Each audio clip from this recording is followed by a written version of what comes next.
ഇറങ്ങിയതാ. വെളിച്ചപ്പാടെന്തിനാ പിരിക്കാൻ നടക്കുന്നത്? ഇപ്പൊ പിരിച്ചാലല്ലേ പിന്നെ വെളിച്ചപ്പെടാൻ പറ്റൂ. മുതലാളിയുടെ ബിസിനസിന്റെ കാര്യമൊക്കെ ഞാൻ അറിഞ്ഞു.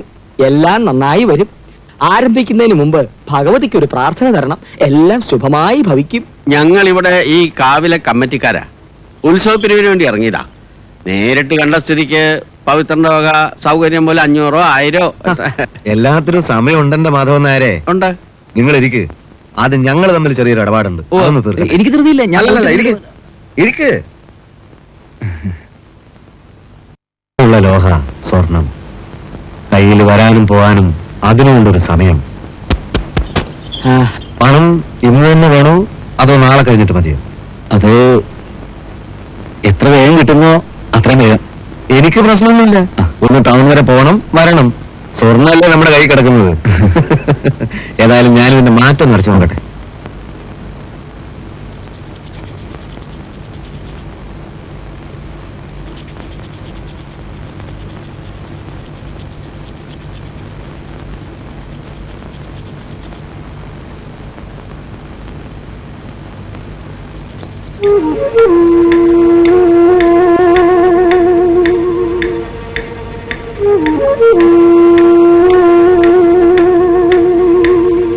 ഇത് എത്ര പവനാണെന്നാ പറഞ്ഞത്? 10. ഭാര്യയുടെ അച്ഛന്റെ വകയാണല്ലേ. സ്ത്രീധനാവുമ്പോ ഇതൊക്കെയല്ലേ തരാൻ പറ്റൂ. എന്താ എന്തെങ്കിലും പ്രശ്നമുണ്ടോ? മനുഷ്യ, ഇതിനകത്ത് ചെമ്പ്.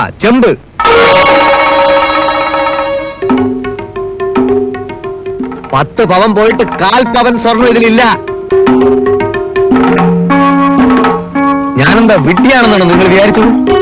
ഗൾഫുകാരനാണെന്നും പറഞ്ഞ് വലിയ കാര്യത്തിൽ 10 പവന്റെ മാലയും കൊണ്ട് വന്നേക്കുന്നു.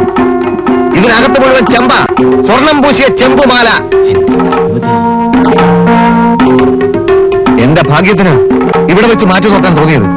ടൗണിലോ മറ്റോ കൊണ്ടുപോയിരുന്നെങ്കിൽ ഞാനിപ്പോ അകത്തായേനെ. സംശയമുണ്ടെങ്കിൽ എവിടെ വേണമെങ്കിലും കൊണ്ടുപോയി പരിശോധിച്ചോ.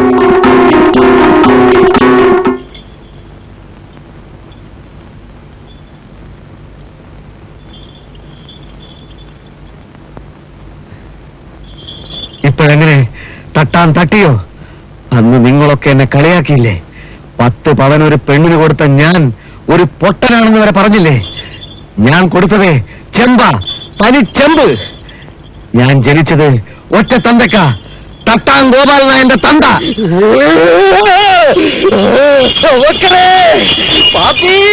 സംഗതി അറിഞ്ഞോ? തട്ടാൻ തട്ടി. അവൻ പണ്ട് സ്നേഹലത്തേക്ക് കൊടുത്ത മാലയില്ലേ, അത് ചെമ്പായിരുന്നു. അകത്ത് ചെമ്പും പുറത്ത് സ്വർണവും. അവനാരാ മോൻ? സംഗതി തല തിരിഞ്ഞാ തോന്നുന്നത്. തട്ടാൻ തട്ടിയ സ്ഥിതിക്ക് ഇനി ഒരു കളി ഉണ്ടാവും. അതാണ് കലാശക്കളി.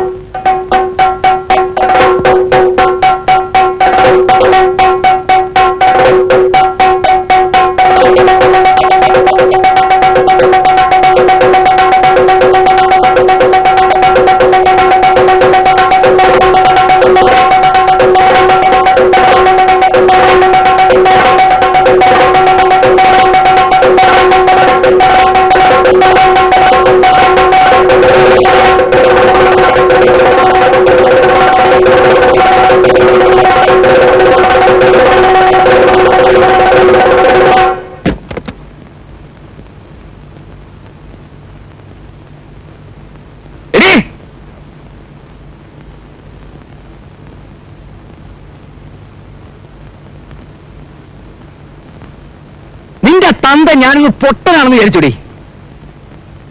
ഇത് കണ്ടോ? നിന്റെ തന്ത വന്ന മാല. പണമില്ലെങ്കിൽ അത് പറഞ്ഞാ പോരെ. ഈ നാറിയ പഠിക്ക് നിൽക്കണോ? എന്താ ഇത് ചെമ്പാണെന്ന് നിനക്ക് അറിഞ്ഞൂടെ? ചെമ്പില് സ്വർണം പൂശി അതിന്റെ കൂടെ മോളയും കുട്ടിയും കൂടെ അയച്ചിരിക്കുന്നു. ഇതാണ് നീ എപ്പ നോക്കിയാലും അച്ഛൻ തന്ന മാലയാണ്, അത് ഊരാൻ ഞാൻ സമ്മതിക്കില്ല എന്നൊക്കെ പറഞ്ഞോണ്ടിരുന്നല്ലേ. ഇപ്പൊ ഇറങ്ങണം ഇവിടുന്ന്. അന്ന് നിങ്ങളൊക്കെ കൂടി നാണം കെടുത്തി ഇറക്കി വിട്ടില്ലേ ആ തട്ടാം ഭാസ്കരനെ ഇങ്ങനെ രക്ഷിച്ചത്. ഇത് വേറെ വല്ല സ്ഥലത്താ വിൽക്കാൻ കൊണ്ടുവരുന്നെങ്കിലേ ഇപ്പൊ ഞാൻ പോലീസ് സ്റ്റേഷനിലായനെ. എടുക്കണേ കുഞ്ഞിനെ. നിന്റെ തന്തയോട് 2 വാക്ക് ചോദിച്ചിട്ടേ കാര്യമുള്ളൂ. കുഞ്ഞെടുക്കാൻ.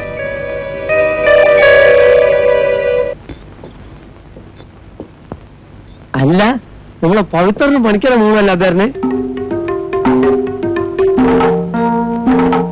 ആ വരവത്ര പന്തിയല്ലോ. പവിത്ര പവിത്ര നിൽക്കൂ, ഞാനൊന്ന് പറഞ്ഞോട്ടെ. ഞാൻ വരട്ടോ. പവിത്ര, എല്ലാത്തിനും നമുക്ക് സമാധാനം ഉണ്ടാക്കാം. നാട്ടുകാർ അറിഞ്ഞ മോശമല്ലേ? ഇനി ആരാ അറിയാനുള്ളത്? എനിക്ക് പോലും മോശം തോന്നുന്നില്ല. ഇനി ഇതുപോലൊരു ചെറ്റത്തരം ഇവിടെ ഒരു കമ്പയും ചെയ്യരുത്. പിന്നെ നീ ഇങ്ങനെ പറയാൻ തുടങ്ങിയാലെങ്ങനെ?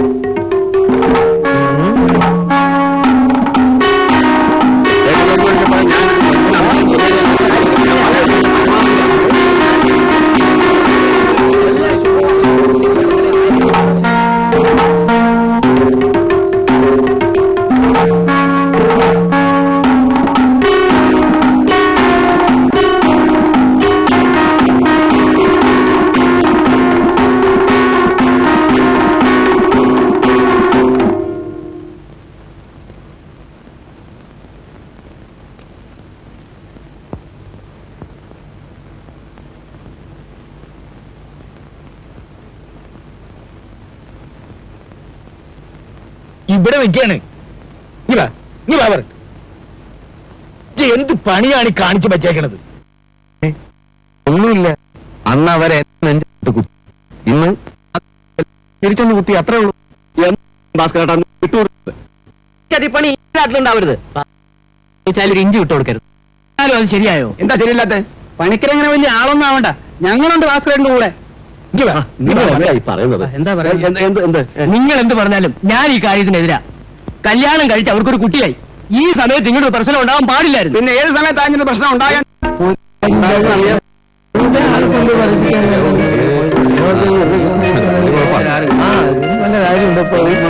എന്താ പാട്ടി? സംഗതി ശരിയാ. തട്ടി ഒന്നുമില്ല. ഒന്നുമില്ലേ? അയ്യോ, സ്നേഹലത ഇല്ലേ വരുന്നേ? എന്താ എന്താ പവിത്ര? എന്താ മോളെ? എല്ലാവരും കൂടെ എന്താ? ഈ മാല എത്ര പവനുണ്ടെന്ന് പറഞ്ഞത്? 10 അല്ലേ ഭാഗ്യരവി? അതെ, 10 പവൻ. അത് ശരി. അപ്പോൾ ഇത് എല്ലാവരും ചേർന്നിട്ടുള്ള ഒരു ഒത്തുകളിയാണല്ലേ? ചെമ്പില് സ്വർണം പൂശി 10 പവന്റെ മാലയാണെന്നും പറഞ്ഞ് കഴുത്തിലിട്ടുകൊണ്ട് കിടന്നാലേ ഞാനത് അറിയില്ലെന്ന് വിചാരിച്ചോ? ചെമ്പോ? അതെ, ചെമ്പ് തന്നെ.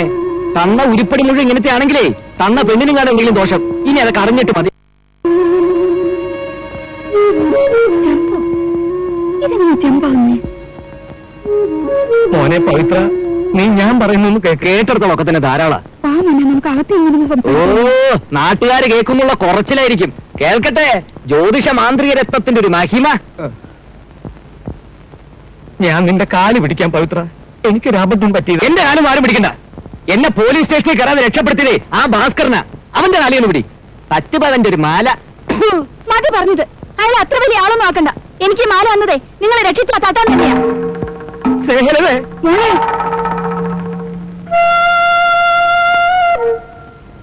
10 പവന്റെ സ്വർണ്ണം ഉണ്ടെന്ന് പറഞ്ഞ് രഹസ്യമായിട്ട് അത് എന്റെ കയ്യിൽ തന്നതേ വേറെ ആരുമല്ല. ചെന്ന് ചോദിക്കും.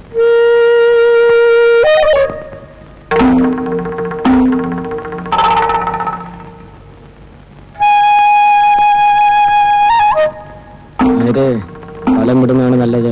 തടി കേടാവും. ദുബായ്ക്കാരന് തീ പിടിച്ച മട്ടുണ്ട്. എന്റെ ഭഗവതി, സത്യം അതാണ് പവിത്ര. പണ്ട് അവൻ അവളെ കല്യാണം കഴിക്കണമെന്നുണ്ടായിരുന്നു. ഞാനാ എതിർത്തത്. ഞാൻ അറിയാണ്ട് അവൻ തന്നെയാ ഒരു സമ്മാനം പോലെ ഈ മാല അവൾക്ക് കൊടുത്തത്. ഞാൻ എന്റെ ബുദ്ധിമോശം കൊണ്ട് അത് തിരിച്ചു കൊടുപ്പിക്കാതെ കൈക്കലാക്കി. അത് കഴുത്തി കിടന്ന് എന്നെ തന്നെ ഇപ്പൊ തിരിച്ചു കൊത്തി. എനിക്കറിയേണ്ടത് ഒറ്റ കാര്യമുള്ളൂ. എന്നെ ചതിച്ചത് ആരാ? തട്ടാനോ അതോ പണിക്കിട്ടിയോ? തട്ടാനാ. ഭാസ്കര, അവിടെ നിൽക്ക്. സംഗതി ആകെ കുഴഞ്ഞു. എന്റെ ഭഗവതി, ആ ദുബായ്ക്കാരന് തീ പിടിച്ചിരിക്കുക. അവന്റെ കൂടെ ചില ആൾക്കാരുണ്ട്, നമ്മുടെ മാധവനാരടക്കം. അയാൾ അല്ലെങ്കിലേ കാലുമാറ്റക്കാരാണ്. മൈൻഡ് ചെയ്യരുത്. ഭഗവതി ഓർത്തൊന്നും വേണ്ടാത്ത കുഴപ്പത്തിനൊന്നും പോണ്ട കേട്ടോ. എന്ത് കുഴപ്പം? ഇനി വരുന്നിടത്ത് വെച്ച് കാണാം, അത്ര തന്നെ. എന്റെ ഭഗവതി, ആ പണിക്കരുടെ തോന്നിയാസത്തിന് പടച്ചോൻ കൊടുത്ത തിരിച്ചടിയാണിത്. അതിന്റെ കെടുത്തി പടച്ചോന് കൊടുക്കുന്നു വേണ്ട. ഭാസ്കരൻ നല്ല ഉശിരുള്ളവനാ.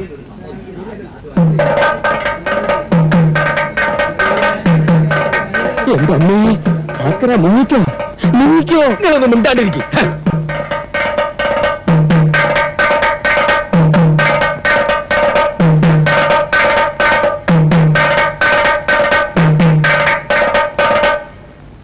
എടാ ചെറ്റേ. ചെറ്റ ഞാനല്ലടാ, നിന്റെ അമ്മായിയപ്പന കള്ള പണിക്കരില്ല അയാളാ. നീ വലിയ ആളൊന്നും ആവണ്ട. സ്വർണം കാണിച്ച നാട്ടിലുള്ള പെമ്പിള്ളരെ വശീകരിക്കുന്ന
എന്റെ കർത്താവേ, എന്റെ പുണ്യാളച്ച.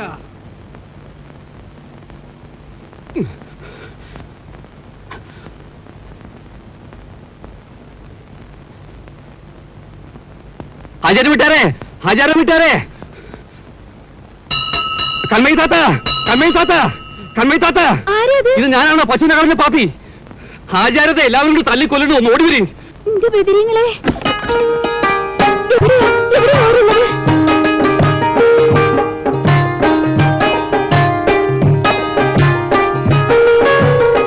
നിങ്ങളൊന്ന് വേഗം പറയ്, എവിടെയാ അവരുള്ളത്?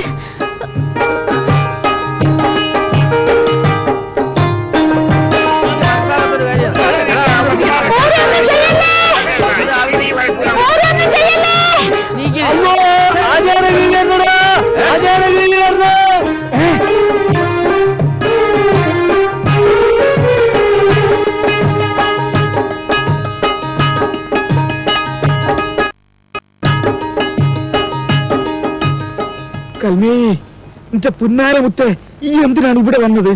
നിങ്ങൾക്ക് വല്ലതും പറ്റിയ പിന്നെ നമ്മൾ ജീവിച്ചിരിക്കില്ല.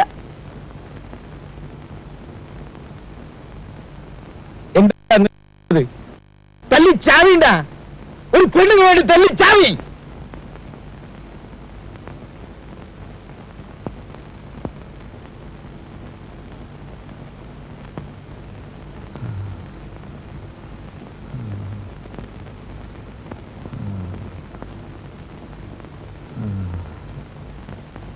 ഹാജിയാരെ, എന്താ അവിടെ ഒരു ബഹളം?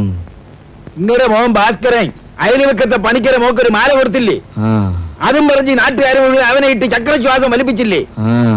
അത് സ്വർണമല്ല, അതിന്റെ ഉള്ളിൽ ചെമ്പായിരുന്നു. അതിന്റെ പേരിലാണ് ഈ കൂട്ടത്തല്ല് മുഴുവനും. ചെമ്പോ? ചെമ്പ് തന്നെ. അന്ന് അവള് പറഞ്ഞതുപോലെ ഞാൻ സ്വർണം കൊടുത്തിരുന്നെങ്കിൽ ഇന്ന് എന്റെ ഗതി എന്താവുമെന്ന് ആരെങ്കിലും ചിന്തിച്ചിട്ടുണ്ടോ? ഒരിക്കല് അവളെ ഞാൻ സ്നേഹിച്ചിരുന്നു, കല്യാണം കഴിക്കണമെന്ന് ആഗ്രഹിച്ചിരുന്നു. അതുകൊണ്ട് അവള് ചോദിച്ചപ്പോ ആ മാല ഞാൻ കൊടുത്തത്. അതിനപ്പുറം ഒരു വൃത്തികേടും ഞാൻ ആരോടും ചെയ്തിട്ടില്ല. പണിക്കരത് അയാൾ കൊടുത്ത മാലയാക്കി അവളുടെ കല്യാണം നടത്തിച്ചു. പവിത്രനോട് എനിക്കൊരു ദേഷ്യമില്ല. ദേഷ്യമില്ലാത്തത് കൊണ്ടാ പവിത്രന്റെ കുഞ്ഞിന്റെ കാത് കുത്താൻ ഞാൻ ചെന്നത്. ഞാൻ കുത്തിയ കുഞ്ഞിന്റെ കാത് പഴുക്കും എന്ന് വരെ അവര് പറഞ്ഞു. എല്ലാവരും ചേർന്ന് അവിടുന്ന് തന്നു എന്റെ നെഞ്ചത്ത് ഒരുപാട് കുത്ത്. അത് നിങ്ങൾക്കാർക്കും അറിയില്ല. എന്നിട്ടിപ്പോ ഞാൻ കൊടുത്ത മാല സ്ത്രീധനം കിട്ടിയതാണെന്നും പറഞ്ഞ് എന്റെ അടുത്ത് തന്നെ വിൽക്കാൻ കൊണ്ടുവന്നു. ഞാനൊരു മനുഷ്യനാണ്, എന്റെ മനസ്സ് നോവും.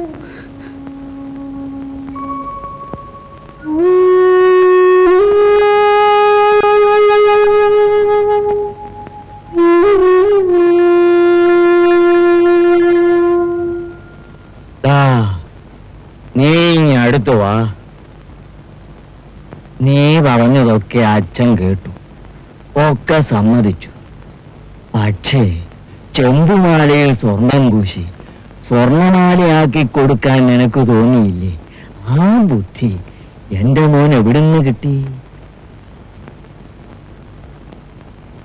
പറയടാ, എവിടുന്ന് കിട്ടിയടാ നിനക്ക് ആ ബുദ്ധി? അച്ഛൻ പണ്ട് സ്വർണ്ണാണെന്നും പറഞ്ഞ് അമ്മയ്ക്ക് കൊടുത്ത ആഭരണങ്ങളൊക്കെ ചെമ്പായിരുന്നില്ലേ? എന്റെ ഈശ്വര,